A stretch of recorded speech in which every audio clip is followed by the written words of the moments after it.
Connective tissue is a group of tissues in the body that maintain the form of the body and its organs. It provides cohesion, internal support, nourishment, and protection to the tissues and organs. Connective tissue is made up of two components, the extracellular matrix or ECM and the cells. The extracellular matrix is made up of the extracellular fibers in a protein and polysaccharide matrix, secreted and organized by cells in the extracellular matrix. The cells of connective tissue includes two types.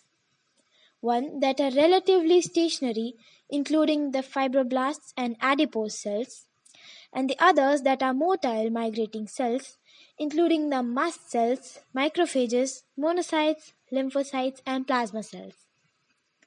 The extracellular matrix is the predominant feature in tissue with a mechanical function, ligaments, tendons, and bones.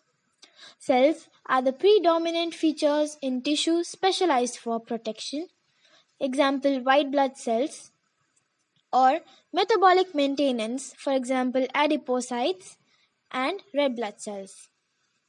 The extracellular fibers in the extracellular matrix are of three kinds: the collagenous, elastic, and reticular. Most abundant are the fibers composed of the protein collagen. Collagen. They are secreted as the tropocollagen molecules by fibroblasts, which assemble extracellularly to form striated collagen fibrils. As you are seeing, the collagen fibrils arrange themselves as fascicles to form collagen fibers, which in turn form collagen bundles. Next, the fibroblasts. The fibroblasts are the principal active cells of connective tissue.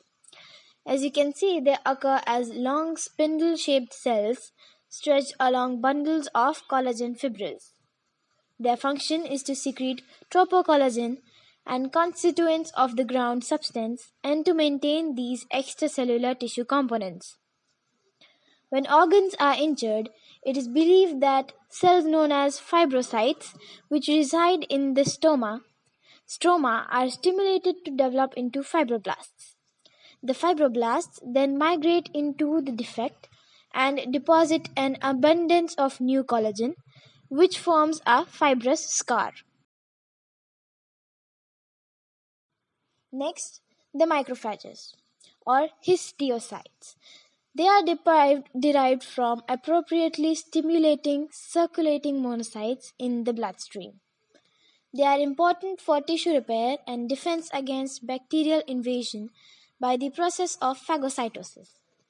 Phagocytosis is the process by which cells engulf cellular debris, bacteria, or other foreign matter and break them down by intracellular digestion. Next, we look at the adipose or fat cells. They are stationary connective tissue cells that are specialized for the synthesis and storage of reserve nutrients. They convert glucose and fatty acids to lipid, which accumulates in the cell cytoplasm as a large vacuole is seen here. This distends the cell to a spherical form. The nucleus is pushed to the periphery, and the other cytoplasmic constituents of the cell are confined to a thin rim of cytoplasm around the large central vacuole. Adipose cells tend to develop preferentially along the course of small blood vessels. The adipose or fatty tissue is accumulation of fat cells in such large numbers that they become predominant cellular element. Now you can see the nerves and capillaries are traversing the connective tissue.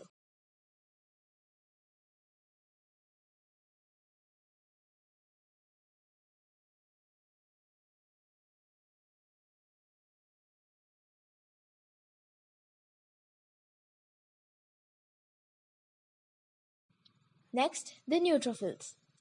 They are motile cells which are not normally present in connective tissue in significant numbers.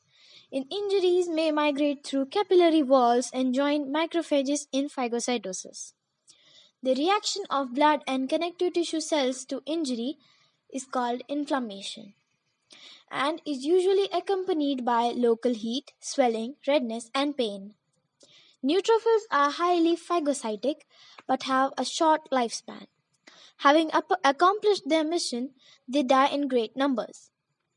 Pus, which may accumulate at sites of acute inflammation, is composed largely of dead neutrophils. Next, the mast cells. They are migrating cells in connective tissue derived from basophils of the blood stream. They secrete biologically active substances that causes fluid to escape from capillaries or venules. This results in local swelling in the connective tissue. It also causes delay in clotting of blood.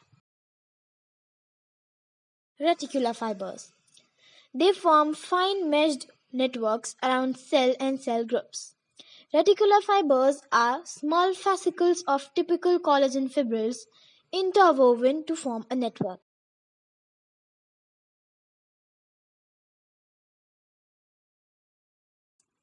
Here we look at the elastic fibers. They are composed of the protein elastin. As their name implies, elastic fibers are highly distensible and, when broken, recoil like rubber bands. Changes in this property and decrease in their numbers are in part responsible for the loss of elasticity of the skin and of blood vessel walls in old age. Lymphocytes. Lymphocytes may leave the blood and migrate in the connective tissue. They are seen within connective tissue in large numbers during chronic or inflammation. Plasma cells are mature antibody secreting lymphocytes that are present in limited numbers in loose connective tissues and in large numbers in lymphoid tissue. The plasma cells release specific immunoglobulins called antibodies that combine with and neutralize the foreign proteins. Connective tissue is classified as loose connective tissue, dense connective tissue, and specialized types. The loose connective tissue may contain many cells, a loose fragment of fibers, and moderately viscous fluid matrix. The dense connective tissue is found in tissues like tendons and ligaments.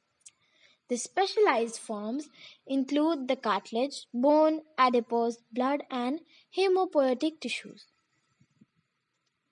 The proportions of these components vary from one part of the body to another depending on the local structural requirements. In some areas, the connective tissue is loosely organized and highly cellular. In others, its collagen components predominate, and still others, the other extracellular matrix components dominate.